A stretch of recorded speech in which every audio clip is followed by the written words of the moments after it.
우리 공부가 유리한 게 이렇게 전체 의식을 무심, 현상으로 무심의 입장에서 현상이 드러난 것은 평상심. 따라오십니까? 요 의식 자체는 무심.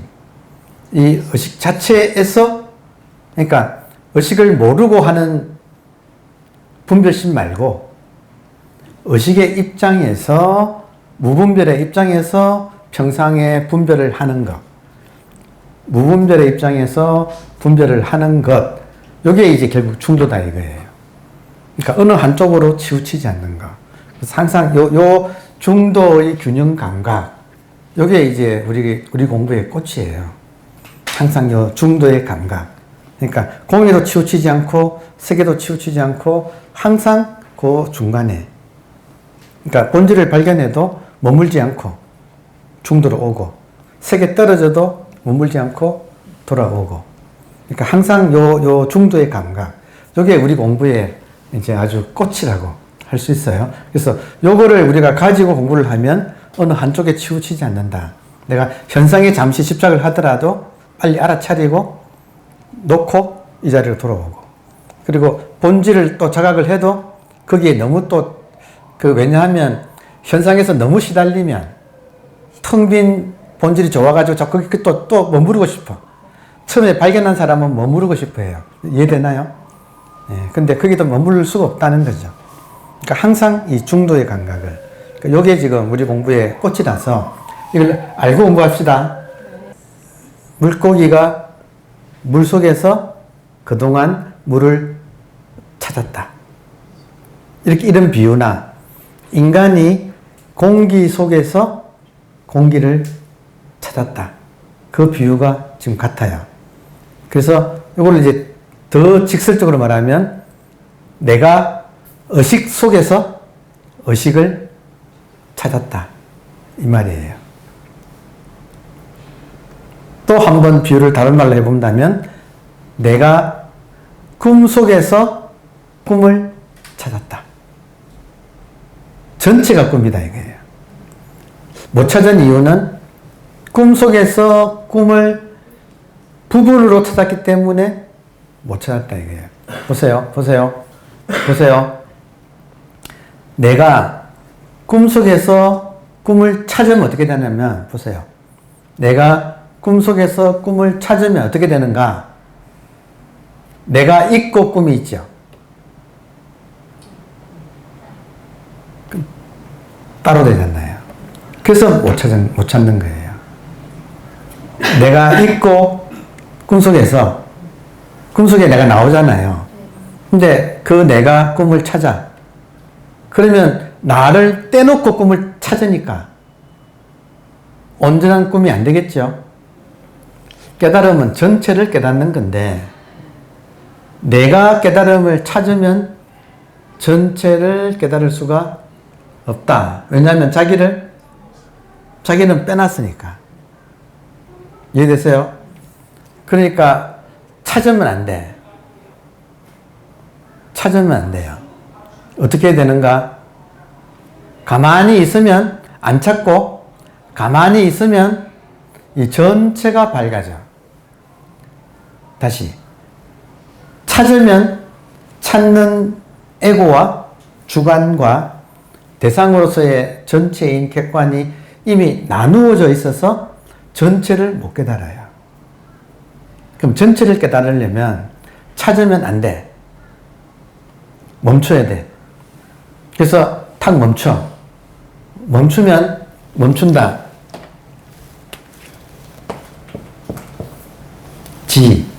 스톱한다. 여러분,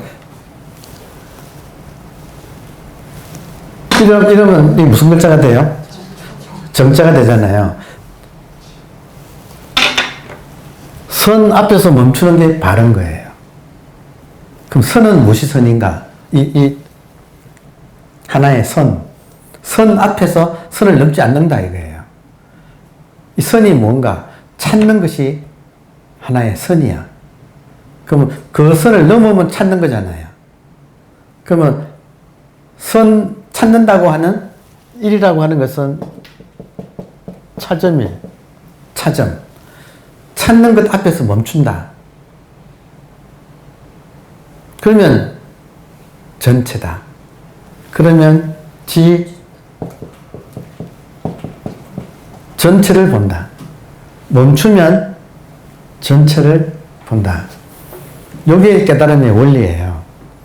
왜냐하면 모든 깨달음은 본질을 깨닫는 거고 본질은 전체이고 전체를 내가 찾으면 찾는 주관하고 대상으로서의 전체가 나누어져서 진짜 전체가 아니야. 이해되나요?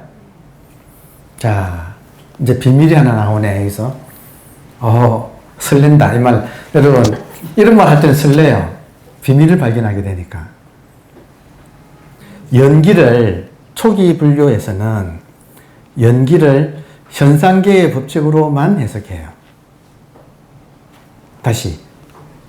불교 교리에서의 연기는 현상계에서 이것이 있으므로 저것이 있다고 하는 해석으로 봐요. 연기를. 근데 대승불교로 넘어오면 그 연기가 성기가 돼요. 초기 불교에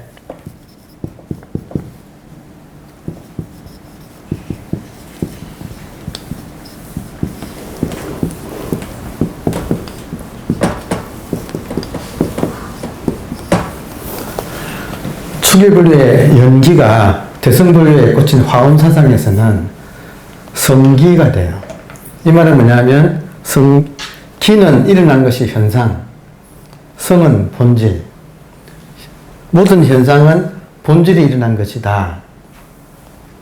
초기불교에서 연기는 본질은 이야기 안 하고 현상에서 사물과 사물의 관계를 연기라고 해석을 해요. 즉, 정말 이해되나요? 근데 이게 부족한 거야. 왜냐하면 현상에서만 그 이야기를 하고 있으니까.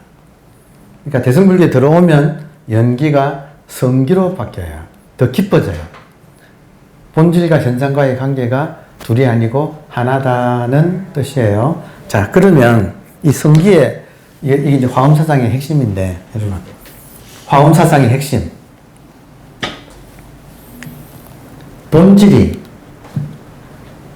본질하는 순간 현상을 배제한 본질이 진짜입니까? 가짜입니까? 가짜죠. 그 말이다 하는 거예요. 현상을 배제한 본질이, 그러니까 부분을 배제한 전체가 전체냐 이거예요. 어때요, 여러분? 아니잖아요. 부분과 전체가 하나가 되어야 전체지. 그렇죠? 그래서 본질주의는 이미 본질에서 멀어진 거야. 이해되나요? 그러니까 깨달음 하면 깨달음의 반대말인 미혹이 있어요.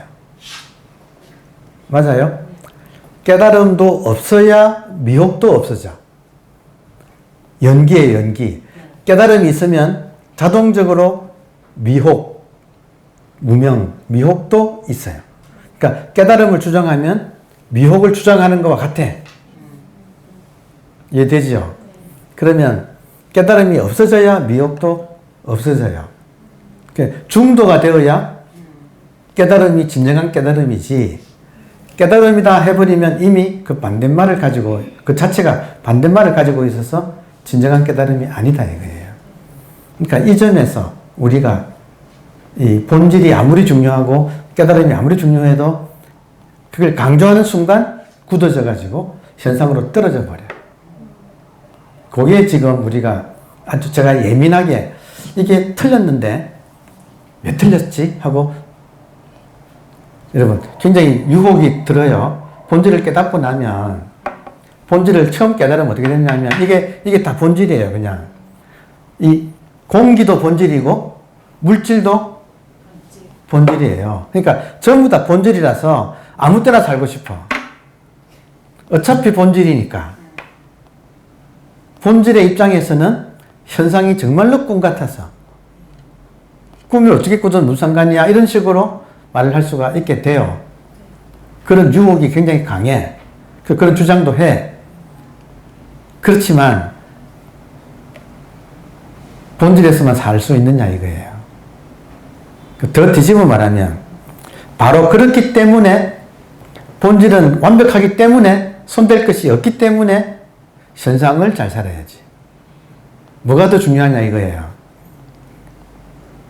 중도는 현상이 더 중요하다는 주의예요. 그래서 저는 부처님이 참 현명하다고 느껴지는 게 부처님이 말씀하신 삼법인 그리고 뭐 사성제 그리고 또 한 가지가 삼명 깨달음이란 무엇인가가 부처님이 딱 말씀하신 게 삼명이에요.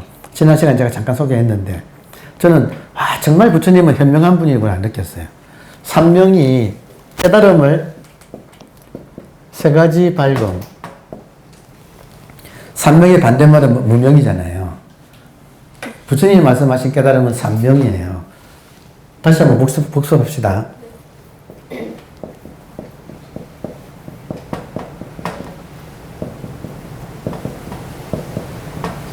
천안통. 부처님이 말씀하신 세 가지 발금은 천안이라고 하는 신통. 그 천안통의 내용은 12연기에 통달하기.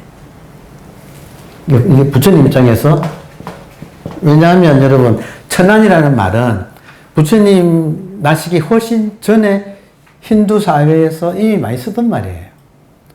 천안이라는 말은 하나의 신통으로서 이미 힌두 사회에서는 아주 보편적인 언어였어요. 유네니 이런 것처럼. 근데 부처님은 그 천안을 12연기에 통달하는 걸로 뜻을 또 바꿔서 썼다 이거예요. 부처님이 천안통할 때는 12연기를 좌우로 왔다 갔다 해도 다 소화되게. 그러니까 12연기가 부처님 가르침의 그냥 핵심이에요. 근데 거기에 밝아지는 거, 그게 이제 천안통이고, 두 번째는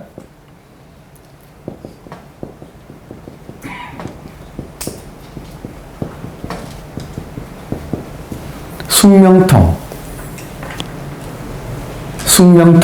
숙명통은 지금 현재 있는 그대로 자기를 정말 꿰뚫어 보는 거예요.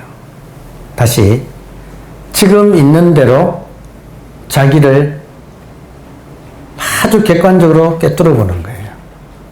그런 신통, 그런 안목. 그러면 뭐냐? 지금 내가 있는 걸 보면 나의 과거가 보인다는 거예요. 여러분 안 그래요?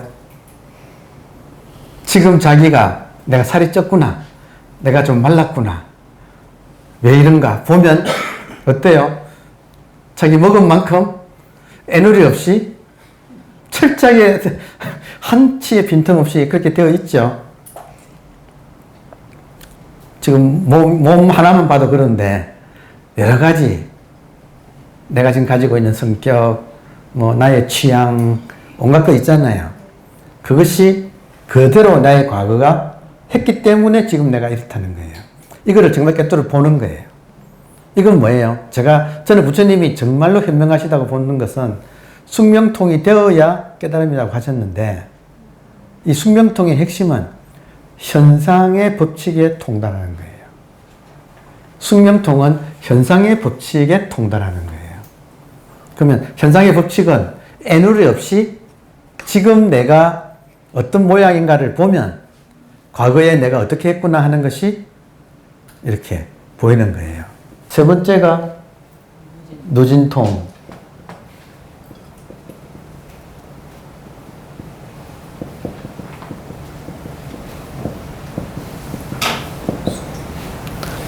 제가 게을러가지고 일어나서 써야 되는데 그 무정하게 쓰다 보니까 한자가 영 삐뚤빼뚤인데 뭐 알아서 여러분이 소화를 하세요. 다시 한번 설명하면 누는 셀 누자, 센다. 뭐가 세느냐? 여러분 뭐가 세느냐? 욕망이 세요. 욕망이 세. 그 욕망이 세면 그 욕망은 번뇌가 돼요. 이해되나요? 대상에 내 마음을 뺏기면 욕망이 세. 그럼 그 새는 욕망은 번뇌가 돼요. 그래서 샌다. 이것이 진, 끝나는 통. 번뇌가 끝나는 통. 열반을 말하는 거죠. 누진통. 누가 끝난다? 번뇌가 끝난다. 여러분, 번뇌가 언제 끝나요? 죽어야 끝나요? 맞아요. 맞아요. 그래서 제가 배운 선생님들은 거의 한결같이 제가 배운 선생님들은 한결같이 인간의 최고의 지혜는 살아서 당겨 죽는 거다. 저는 그렇게 배웠어요. 한결같이 제가 배운 선생님들은 한결같이 똑같이 말했어요. 인간의 최고의 지혜는 살아서 당겨 죽는 거다. 그 분별심이 당겨 죽는 거예요. 이해되나요? 분별심의 다른 이름이 에고잖아요. 그러니까 분별심이 당겨 죽는 거다. 그럼 어떻게 되는가? 당겨 죽으면 일어나는 가장 전형적인 모습을 보여준 게 나의 뜻대로 하지 마옵시고 당신의 뜻대로 하소서. 이게 당겨 죽은 사람의 이야기예요. 내 뜻대로 하지 마시고 당신 뜻대로 하소서. 이때 내 뜻은 개체의 뜻이죠. 당신 뜻은 전체의 뜻이죠. 그러면 전체의 뜻에 따르면 개체로서의 누가 번뇌 고통이 끝난다는 거죠. 그러니까 그래서 깨달음이 중요하다는 거예요. 깨달음은 전체를 깨닫는 거다. 오케이? 이해돼요? 깨달음은 전체를 깨닫는 거다. 그러려면 전체를 깨달으려면 반드시 개체가 녹아야 된다. 이해돼요? 개체가 있으면서 전체를 깨달을 수는 없다. 그건 가짜다. 그거는 에고가 오히려 깨부리는 거다. 전체를 깨달으려면, 깨달음이 되려면 깨달음이 사라져야 돼. 깨달으려면, 바른 깨달음이 되려면 깨달음이 사라져야 돼요. 이것을 시부도에서는 소가 사라진다고 해요. 중도라는 것이 현상에도 집착하면 안 되지만 본질에도 집착하면 안 된다. 미혹에도 빠지면 안 되지만 깨달음에도 빠지면 안 된다. 이런 말이 얼마나 우리를 경각시키는가요. 그 마지막까지 남아있는 깨달음 뒤에 숨어있는 그 에고를 경험해 본 사람이 하는 소리들이에요. 결론은 중도다 이거예요. 중도. 깨달음도 버려야 된다. 그러니까 현상도 아니고 본질도 아니고 중도에서 현상과 본질이 완전히 하나인가. 그거를 끝까지 몸에서 감각으로 익히기. 끝까지 이걸 몸에서 감각으로 익히기. 방법은 화두. 모르는 사람은 질문을 당하고 아는 사람은 스스로 이것을 놓치지 않는가. 이걸 끝까지 이걸 가져가는가. 분별심이 우리를 너무나 빨리 속이니까 화두를 들고 있어야 안 속지. 저는 그렇게 생각해요. 중생이 알았다고 해서 본질로 살 수 있는가? 천만에 만마야. 택도 없다 이거예요. 택도 없다. 해봐라. 택도 없다. 본분 들을 때는 아는 것 같은데 돌아가면 그냥 도루묵이야 그냥. 그러니까 화두 하나를 딱 챙겨가는 거. 누가 뭐래도. 그러니까 저는 이것이 길이라고 봐요. 네, 감사합니다. 마치겠습니다. 네.